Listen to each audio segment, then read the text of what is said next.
Hello students, कैसे हैं आप सभी लोग। मैं आज आप लोगों से बात करने जा रहा हूं एक ऐसा टॉपिक जो एग्जामिनेशन हॉल में अक्सर पूछे जाते हैं। बच्चों, कई बार हम लोग ये समझते हैं कि भाई एग्जामिनेशन हॉल में ज्योग्राफी से कुछ क्वेश्चंस आते हैं, जैसे आकाशगंगा गैलेक्सी से, तारामंडल से, धूमकेतु से, क्षुद्र ग्रह से, यहाँ से कई क्वेश्चंस देखे जाते हैं। आइए आज हम तमाम चर्चाएं इस क्लास में करते हैं। अगर आप चैनल्स पे नए हैं, चैनल्स को जरूर सब्सक्राइब करें और अधिक से अधिक लाइक और शेयर करें। बच्चों, सबसे पहला टॉपिक आज हम लोगों का होगा आकाश गंगा, दैट मीन्स गैलेक्सी। आकाश गंगा एक ऐसा टॉपिक है जिसके लिए एक वर्ड कहा जाता है कि तारों की फैक्ट्री। चूंकि तमाम तारों का निर्माण आकाश गंगा से होता है, इसलिए इसे तारों के समूह के नाम से भी जानते हैं। और इसके कई नाम हैं: मंदाकिनी, गैलेक्सी, प्रायद्वीपीय, ब्रह्मांड। अंतरिक्ष में मैक्सिमम तारामंडल पाए जाते हैं। 10,000 मिलियंस का आंकड़ा अब तक का दिखाया गया है, जो आंकड़ा अब बढ़ने वाला है। मतलब अब कई बार हम लोगों को ये भी देखने मिलता है कि भाई कुछ पुस्तकें 10 का पावर 11 की भी अब बातें करता है, लेकिन अभी फिलहाल का आंकड़ा का जो कह सकते हैं हम लोग, जो मान्यता दी गई है वो 10 का पावर 10 ही दिया गया।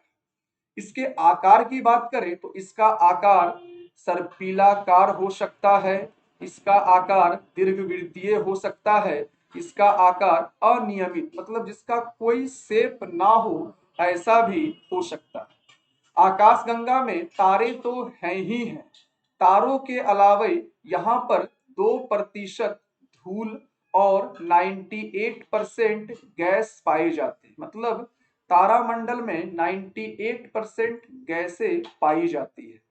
और वर्तमान में इतने तारामंडल के जो मुख्य तारामंडल हैं वो हैं बृहद mechanical system, large mechanical system जिसको कहेंगे, लघु mechanical system, small mechanical system, Ursa minor system. ये कई बार यूपीएससी में पूछा गया है कि उर्सा माइनर सिस्टम क्या है। तो याद रखिएगा, उर्सा माइनर सिस्टम जो है वो आकाश गंगा है। इसके अलावा स्कल्पटर और ड्रेको सिस्टम, ये तमाम जो हैं वो आकाश गंगा के तौर पर जाने जाते हैं। इसके अलावा तारामंडल, दोनों का डिफिनेशन सेम है। क्योंकि अभी हमने देखा कि आकाश गंगा के लिए हमने क्या कहा, तारों का समूह। ठीक उसी तरीके से तारामंडल के लिए भी तारों का समूह। बस अंतर यह है कि तारामंडल जो है वो तारों का समूह है, लेकिन एक विशेष आकृति मतलब एक आकार को बनाता है, एक स्ट्रक्चर को बनाता है। इसलिए प्राचीन काल में ही इसका नामकरण तारामंडल के तौर पर किया गया।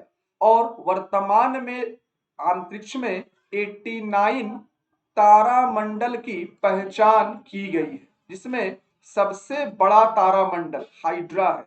याद रखिएगा बच्चों, कई बार यहाँ पे कंट्रीब्यूशी क्रिएट हो जाता है कई बार, क्योंकि कई पुस्तकों में सेंटोरस को सबसे बड़ा तारामंडल बताया जाता है। लेकिन आप ये ध्यान रखिएगा 100% श्योर रह के कि तारामंडल सबसे बड़ा जो है वो हाइड्रा है और नंबर 2 पर आता है सेंटोरस। जैसे कई बार हम लोग बोलते हैं बायोलॉजी में, कई बार हमारे लिए बायोलॉजी में एक क्वेश्चन क्रिएट होता है कि भाई सबसे अधिक आयरन किसमें पाया जाता है, तो नाइट सेट में 99.9% में दिखाता है पालक। बिल्कुल सही दिखाता है, क्योंकि अगर मेथी नहीं दिया हुआ है तो पालक होगा, लेकिन अगर मेथी की सब्जी दिया है तो पालक नहीं होगा, क्योंकि वो क्वांटिटी पर डिपेंडेबल होता है कि सबसे अधिक आयरन किसमें होता है। ठीक उसी तरीके से हाइड्रा ही सबसे बड़ा तारामंडल है और दूसरे नंबर पे सेंटोरस है, याद रखना। इसके बाद सप्तऋषि, ध्रुव तारा, जैमिनी, लियो, ये चीजें अन्य तारामंडल के तौर पर हैं।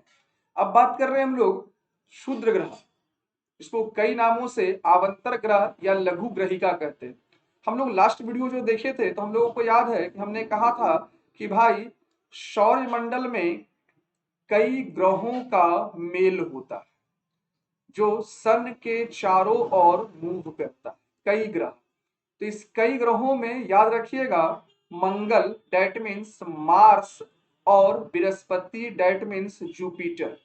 तो मंगल और बृहस्पति के बीच जो छोटे छोटे आकाशीय पिंड पाए जाते हैं, जो छोटे छोटे आकाशीय पिंड पाए जाते हैं, उन्हें ही हम क्षुद्र ग्रह के नाम से जानते हैं। मतलब मंगल और बृहस्पति के बीच पाए जाने वाले छोटे आकाशीय पिंड को हम क्या कहेंगे? क्षुद्र ग्रह कहेंगे।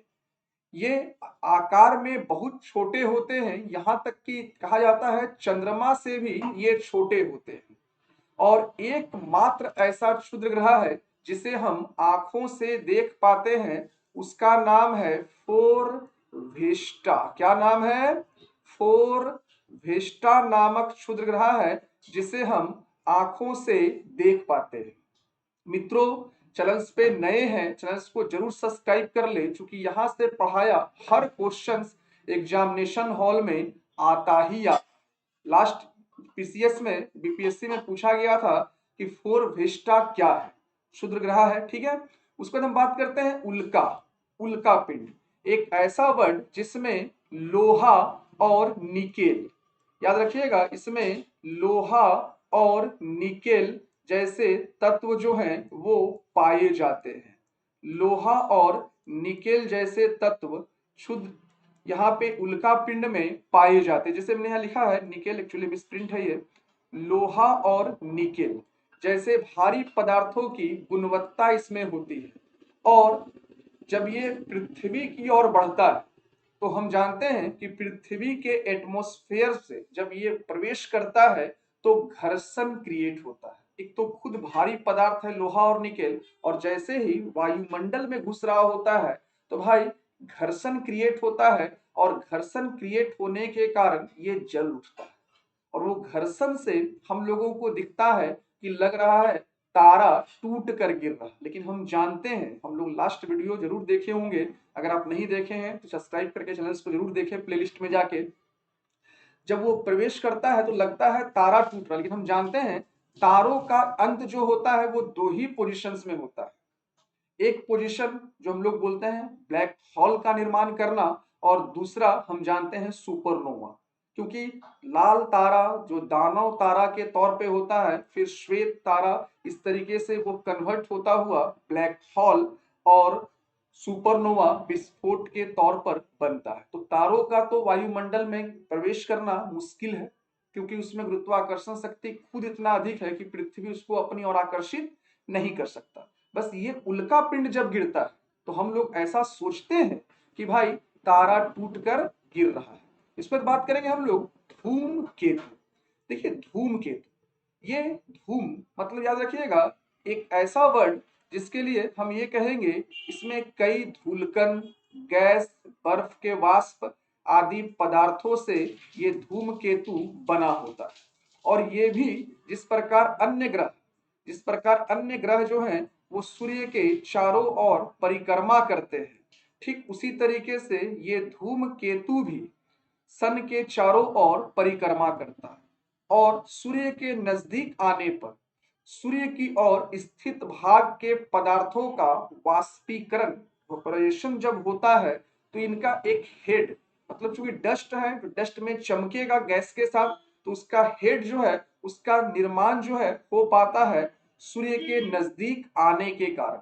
लेकिन हेड का निर्माण होता है, लेकिन याद रखिएगा इसका बैक साइड मतलब इसका पूंछ जो होता है वो हमेशा सूर्य से दूर होता है। इसलिए हम लोग इसको कई बार एक वर्ड कहते हैं पुच्छल।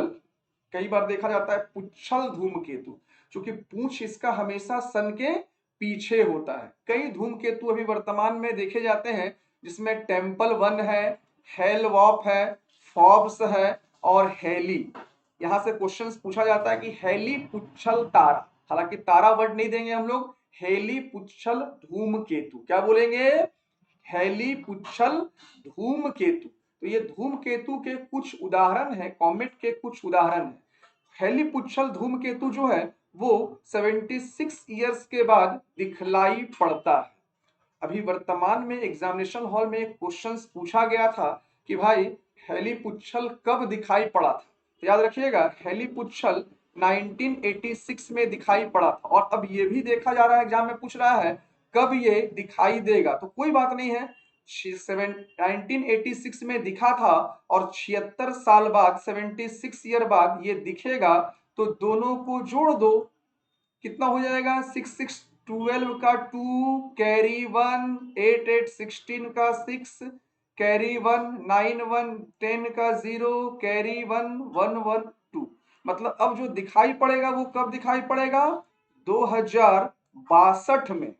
ये क्वेश्चंस भी आता है कि हेलीपुच्छल कब दिखाई देगा, तो याद रखिएगा 2062 में अब हेलीपुच्छल तारा दिखाई देगा, क्योंकि उसका पूछ 76 वर्ष बाद जो है वो दिखाई पड़ता है।